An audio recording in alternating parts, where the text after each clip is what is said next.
Agenda 3. Analisis isu di lingkungan Badan Pengawas Pemilihan Umum. Kelompok 3 yang beranggotakan Ahmad Rizky, Anwar Sadat, Dian Rizky Kami Alfani, mengangkat 3 isu atau Husna masalah yang dan terdapat di Sakila Badan Pengawas Sitompul. Pemilihan Umum. Yang pertama yaitu peran Bawaslu di masa non-tahapan. Yang kedua yaitu netralitas ASN. Yang ketiga yaitu pemisahan pemilihan nasional dan daerah.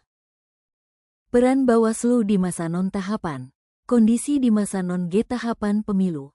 Peran Bawaslu, Badan Pengawas Pemilihan Umum, sering dianggap menurun, karena fokus utama lembaga ini tampak hanya pada saat tahapan pemilu berlangsung. Dampaknya yaitu berisiko kehilangan legitimasi publik dan momentum untuk memperkuat kelembagaan dan keterkaitan isu dengan agenda 3 yaitu Bawaslu perlu mengelola SDM internalnya secara strategis agar tetap produktif. Isu yang kedua yaitu netralitas ASN. Kondisi pada tahun 2024 tercatat lebih dari 1.700 pelanggaran netralitas ASN selama pemilu 2024. Dampaknya profesionalisme dan integritas ASN menurun, dan keterkaitan isu dengan agenda 3 yaitu pentingnya sistem merit dan profesionalisme dalam manajemen ASN. Isu yang terakhir yaitu pemisahan pemilihan nasional dan daerah. Kepu mencatat lebih dari 800.000 TEPS dan 5,7 juta KPPS kelelahan dan tidak produktif. Dampaknya profesionalisme dan integritas ASN akan menurun. Kepercayaan masyarakat terhadap birokrasi pemerintah akan terkikis. Keterkaitan isu ini dengan agenda 3 yaitu kemampuan perencanaan SDM yang adaptif terhadap perubahan siklus politik dan mampu menjaga profesionalisme. Berdasarkan penilaian dengan kriteria urgen, peran Bawaslu bernilai 5, netralitas ASN bernilai 5 dan pemisahan pemilihan bernilai 4. Kriteria tingkat keseriusannya bernilai 5 untuk peran Bawaslu di masa non-tahapan dan netralitas ASN, dan 3 untuk pemisahan pemilihan.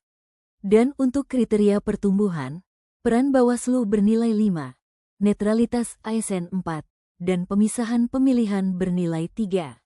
Dari ketiga isu tersebut peran Bawaslu di masa tahapan memiliki jumlah analisis nilai yang tertinggi. Pertama yaitu kurangnya inovasi program pengawasan partisipatif di luar masa tahapan pemilu, belum optimalnya pemanfaatan sumber daya manusia, SDM, minimnya sinergi dan kolaborasi dengan stakeholder eksternal, belum adanya perencanaan strategis yang berkelanjutan untuk menjaga eksistensi dan peran kelembagaan, dan rendahnya pemahaman masyarakat tentang fungsi pengawasan Bawaslu di luar tahapan pemilu.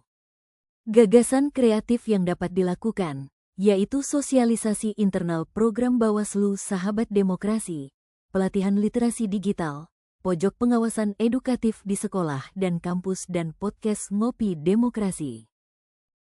Tahapan kegiatan, yang pertama menyusun struktur tim pelaksana, kemudian menentukan tema kegiatan, dan melaksanakan kegiatan.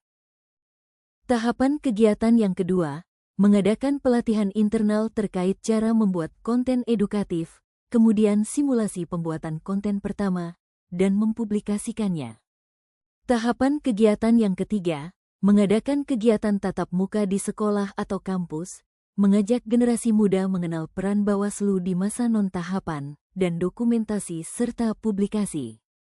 Tahapan kegiatan yang keempat, membuat podcast singkat bersama narasumber lokal, ASN terlibat dalam kegiatan masyarakat seperti gotong royong atau penyuluhan netralitas ASN, dan mendokumentasikannya. Demikian presentasi dari kelompok 3, terima kasih atas perhatiannya. Wassalamualaikum warahmatullahi wabarakatuh.